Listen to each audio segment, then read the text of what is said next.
Yo, how's it going, guys and girls? My name's Chris and welcome to my channel, CSM Investing.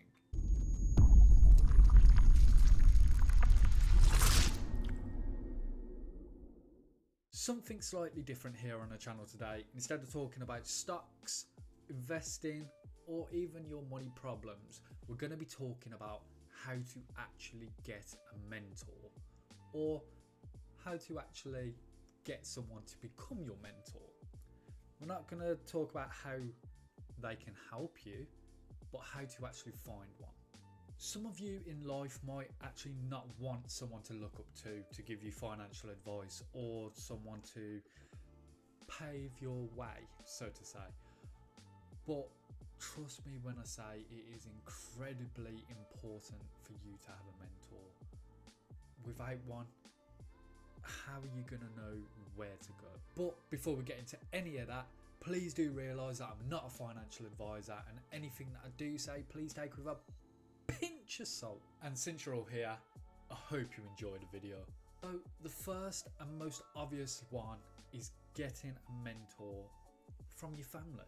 This could be your mother, your father, your older brother, uncles, aunties, whoever it is.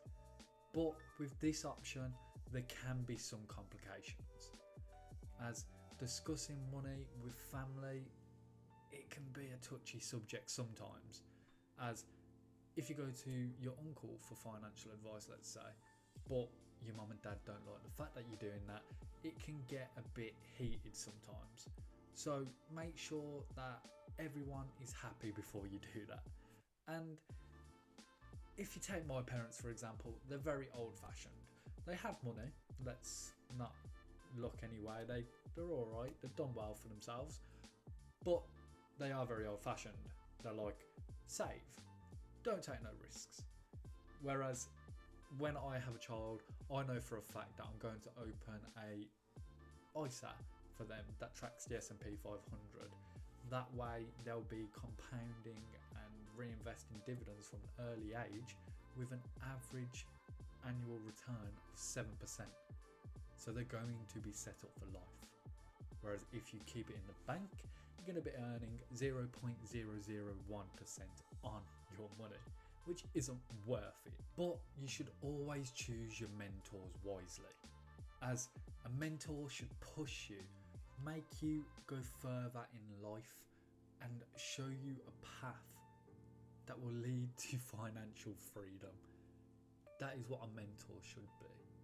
Obviously, having a family member as a mentor can have its advantages, as they know you, they care for you, and they're only going to want the best for you.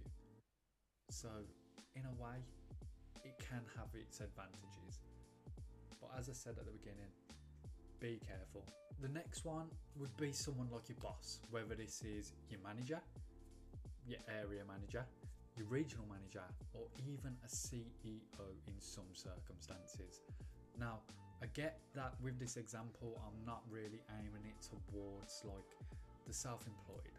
I'm aiming this towards the working class people, the people that are in a job where they aren't the boss. They're just, look, like me, they're employed by someone else. And I get that's a bit annoying, but in some circumstances, with working in an industry where you're not running it yourself, it can be important to have a boss as a mentor, as they know about leadership skills and they must be good at communicating. It sounds a bit stupid, like, oh, go and talk to the CEO of your company, like it's that easy, when in reality it can be quite difficult. But if you show your willingness, then anything is possible. Having an hour sit down, a chat about where you want to be, what you want to do with the CEO of a company can change your life forever. And there you go. Within an hour, you found yourself a mentor. The last one that we're going to talk about here today is more of a way of finding a mentor rather than actually who one might be. And that's through the simple task of emailing. And I get it, it might sound a bit stupid, but just stick with me. So nowadays, everything is on social media. If you don't have a presence online, you're basically nothing. I know that sounds a bit stupid, but it's true. Every influencer, CEO, anyone of importance, celebrities, is on a social media platform, whether that be Instagram, Twitter, Facebook. And I can guarantee you that every single day they get at least 1,000 DMs saying how much they're loved, how much they want to give me some advice. But what I can also say for certain is that they don't get emails, not as many anyway, with a specific set of questions talking about how they got there, what can you do to be like them. Design your questions, grab them in, and you've gained yourself a mentor. If you show genuine interest in someone's achievements and make it about them, but be clever about it with your questions, I can guarantee they'll elaborate further, and that's when you have a mentor on your hands. To learn more about this approach, read Never Split the Difference by Chris Voss. I said Ross in my last video about books, so this time I'm going to get it right. Voss. And he elaborates this and explains it a lot better than I ever could. This section here isn't about how to find a mentor or who should be your mentor. This is just some friendly advice about choosing your idols wisely. Obviously, the internet is a thing.